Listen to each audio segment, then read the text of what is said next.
Saudara-saudaraku yang terkasih, tidak banyak yang tahu, kalau frater-frater mungkin udah keseringan saya cerita. Salah satu kesulitan, peristiwa atau masa paling berat dalam hidup saya adalah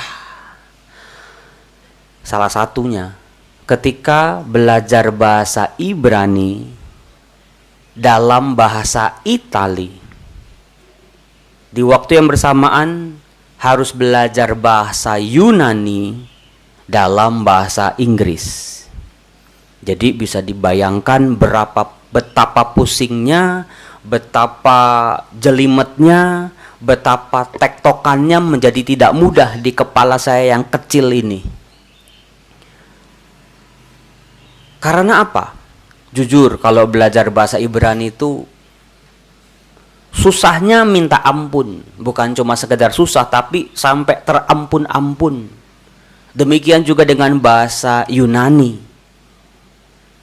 Belum lagi semuanya pengantarnya bahasa Itali yang baru datang 2 minggu harus langsung belajar begitu.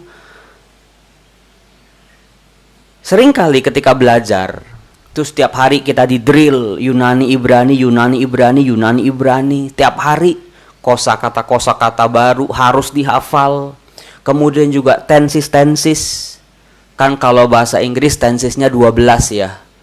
Yang sering dipakai paling 6. Tetapi kalau Yunani Ibrani tensisnya bisa lebih dari 12. Bahkan sekitar 24. Di mana kata kerjanya itu berubah senantiasa.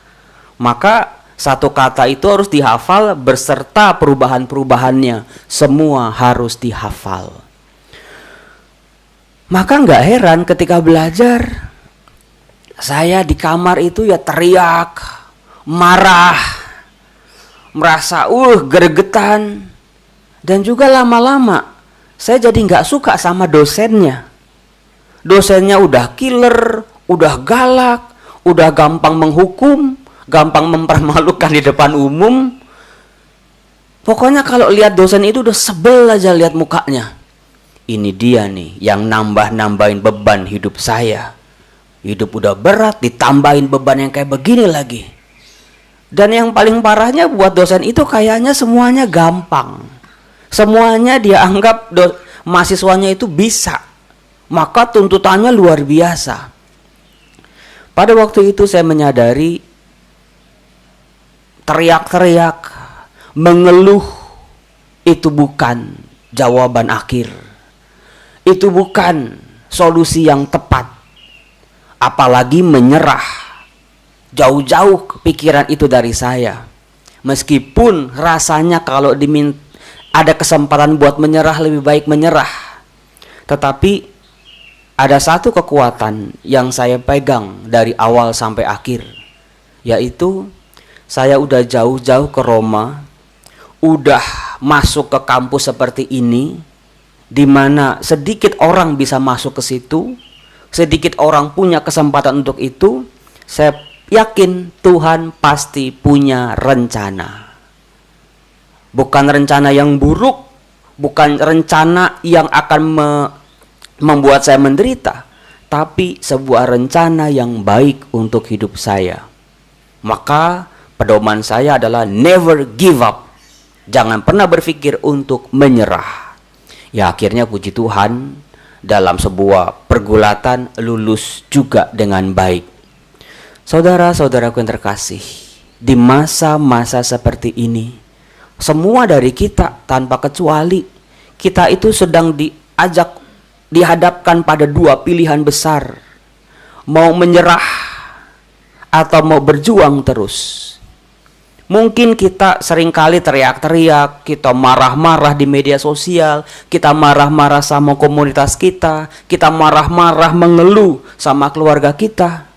Percayalah saudara-saudaraku, keluh kesah kita, marah kita tidak akan menambah apa-apa. Menyerah hanyalah untuk orang-orang yang kurang percaya. Maka dari itu tanda-tanda orang kita menilai diri kita udah nyerah belum ya? Tanda kita belum menyerah adalah kita makan tiap hari.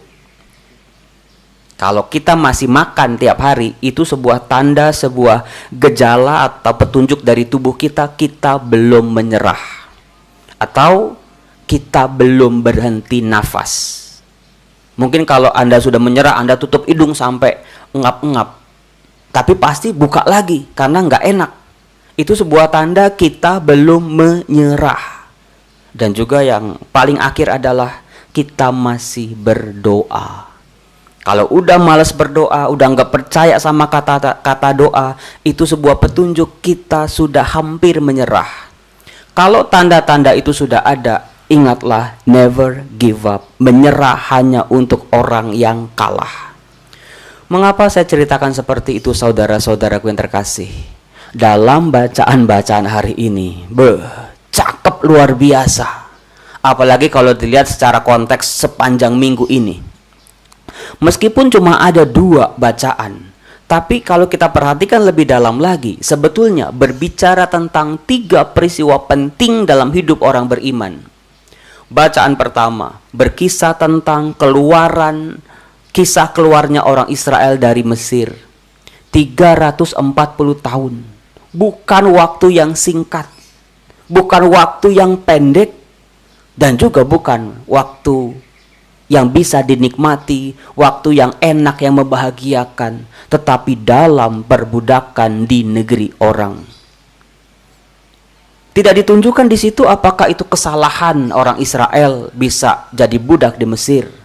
Tetapi di situ, dalam penderitaan yang begitu panjang, Allah dikatakan membebaskan umatnya. Kalau kita perhatikan, ketika orang Israel bisa keluar dari Mesir, itu nggak ada satupun prestasi orang Israel yang bisa kita catat. Semuanya karena Tuhan yang berkuasa, yang menunjukkan kemahakuasaannya di depan bangsa ini. Kemudian peristiwa yang kedua adalah ada di bacaan Injil.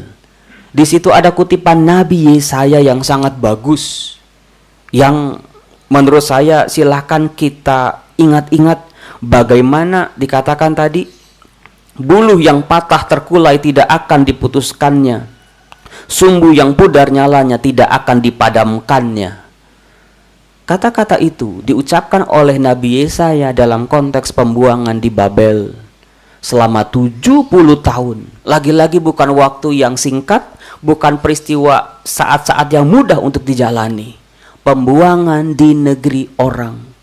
Tapi kali ini ada sebuah hal yang bisa membuka mata kita. Orang Israel dibuang ke Babel itu karena pelanggaran dan dosa-dosa mereka. Dalam situasi seperti itu pun Allah lagi-lagi menunjukkan kuasanya bisa membebaskan orang Israel pulang ke negerinya sendiri. Lagi-lagi sebuah kuasa Tuhan. Sementara dalam peristiwa yang ketiga, kita bisa lihat dalam peristiwa Yesus Kristus. Dalam menjalankan misinya dari Bapa, ditolak, difitnah, mau dibunuh, dimusuhi, dan lain sebagainya. Ternyata Tuhan Yesus tidak menyerah dalam menjalankan tugasnya itu. Saudara-saudaraku yang terkasih, mari di saat-saat seperti ini ketika iman kita sudah sedang tergadaikan, ketika udah patah romoh, tinggal belum putus saja. Kalau putus itu udah mati artinya. Sumbunya itu udah redup-redup nyalanya. Tapi ternyata ada kuasa Tuhan yang besar yang mengajak kita untuk percaya pada kasih-Nya. Percayalah saudara-saudaraku, saat-saat sulit ini Tuhan pasti punya rencana yang lebih baik untuk kita. Silakan dalam hati kita katakan, Tuhan, aku tidak akan menyerah. Aku akan belajar lagi, bangkit lagi dari keterpurukanku. Terima kasih Tuhan, Engkau tidak menyerah untuk aku. Kemuliaan kepada Bapa dan Putra dan Roh Kudus, seperti pada permulaan, sekarang, selalu, dan sepanjang segala abad. Amin. Kita lanjutkan dengan